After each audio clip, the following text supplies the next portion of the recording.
Praise the Lord. கர்த்தருடைய பரிசுத்த நாமம் மகிமைப்படுவதாக. இன்றைய தியானம் உபாகமம் 32ஆம் அதிகாரத்திலிருந்து 34ஆம் அதிகாரம் வரை. இது இந்த உபாகமம் புஸ்தகத்தில் உள்ள கடைசி 3 அதிகாரங்களாக இருக்கிறது. இந்த முதல் 5 புஸ்தகங்கள் வேதாகமத்தில் ஆதியாகமம், யாத்ராகமம், லேவியராகமம், எண்ணாகமம், உபாகமம், இந்த 5 புஸ்தகங்களையும் எழுதினவர் மோசே. அப்போ இன்றைக்குள்ள அதிகாரத்தில் தான் மோசேயுடைய மரணத்தை குறித்து நாம் பார்க்கிறோம். அப்போ இந்த 5 புஸ்தகங்களில் குறிப்பாக யாத்ராகமத்திற்கு பிறகு நடந்த எல்லா சம்பவங்களிலையும் மோசே இருப்பதை நம்மால் பார்க்க முடியும்.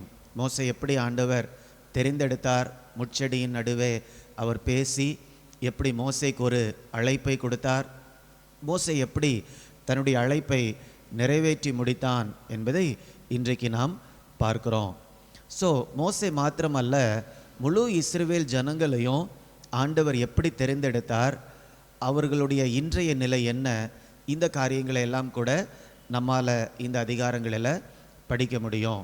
முதலாவதாக 32ஆம் அதிகாரம் 10ஆம் வசனத்தில் இஸ்ரவேல் ஜனங்கள் எந்த நிலைமையில் இருக்கும்போது தேவன் அவர்களை தெரிந்து கொண்டார் என்று நாம் வாசிக்கலாம்.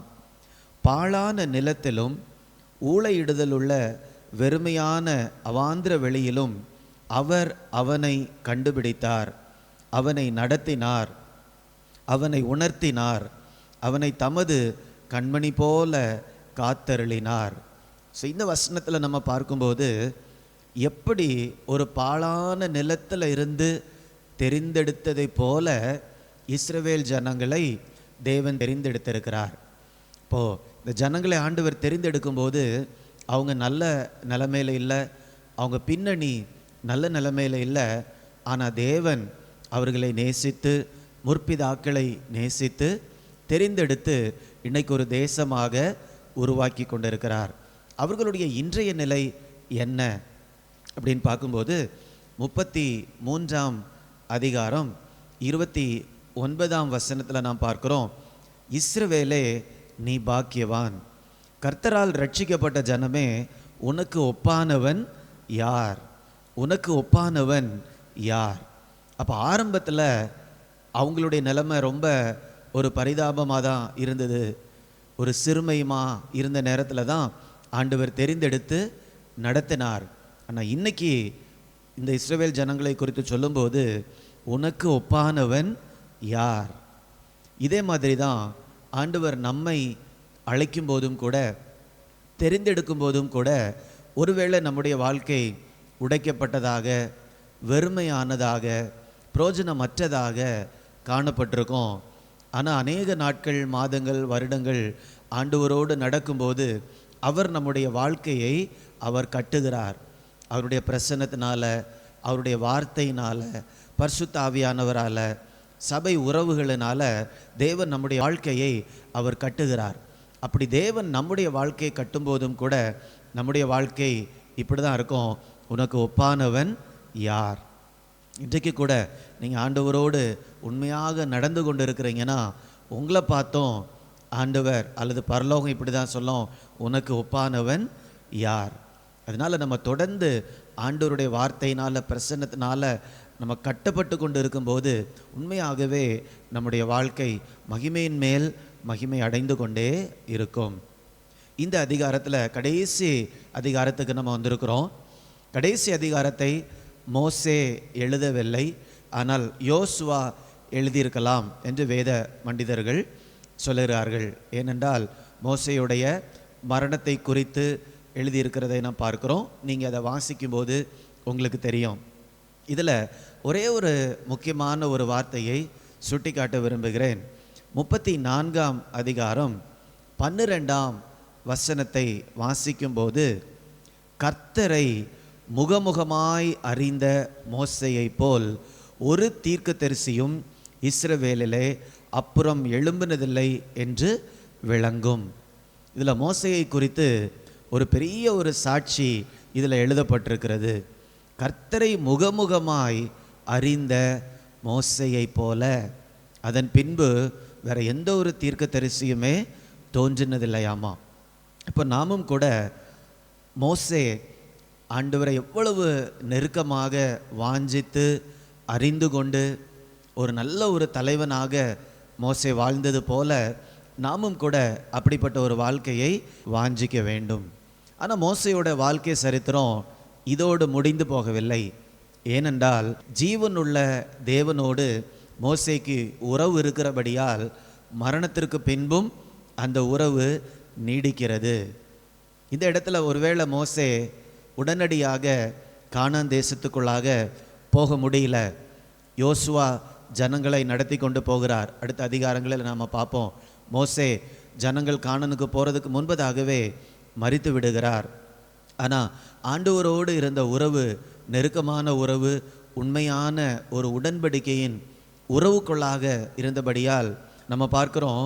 புதிய ஏற்பாட்டு நாட்களில் இயேசு இந்த பூமியில் வசிக்கும்போது, கானான் தேசத்தில் அவர் வசிக்கும்போது மறுரூப மலையில் மோசேயும் எலியாவும் அந்த இடத்துல இயேசுவை சந்திக்கிறதை பார்க்கிறோம்.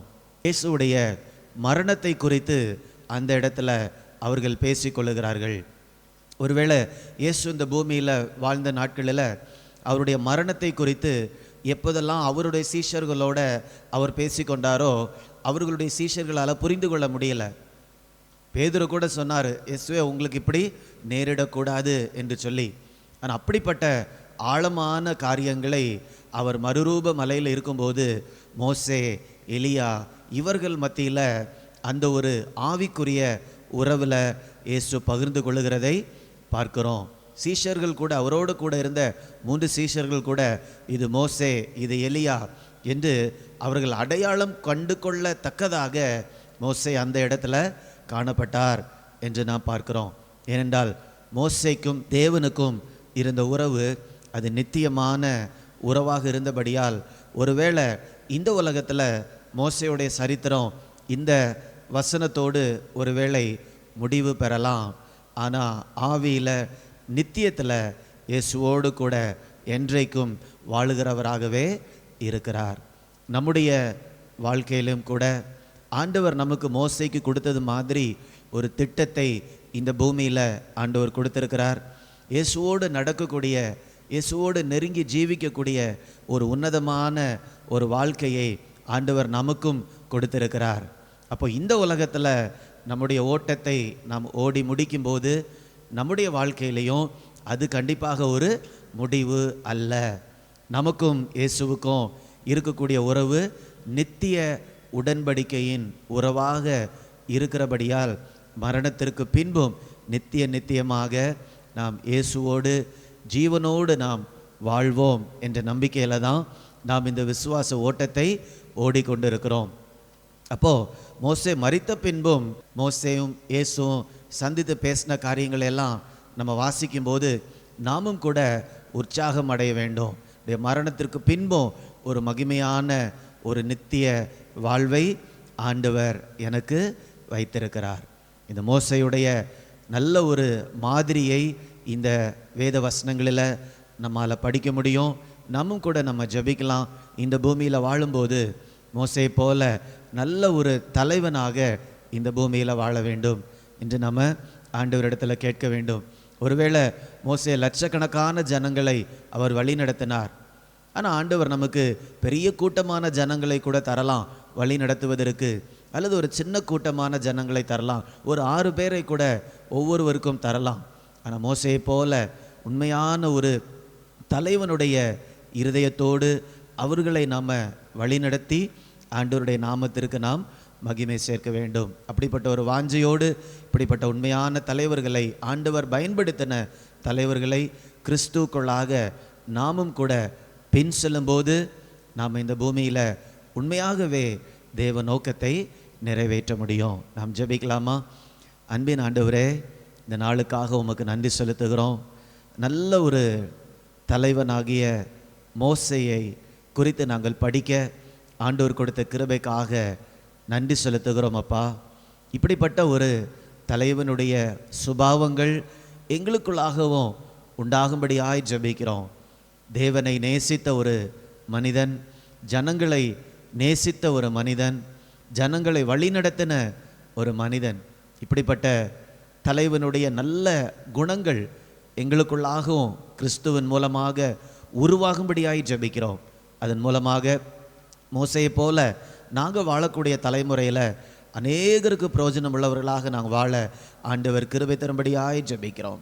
மீட்பர் இயேசுவின் மூலம் கேட்கிறேன் நல்ல பிதாவே. ஆமேன், ஆமேன். God bless you.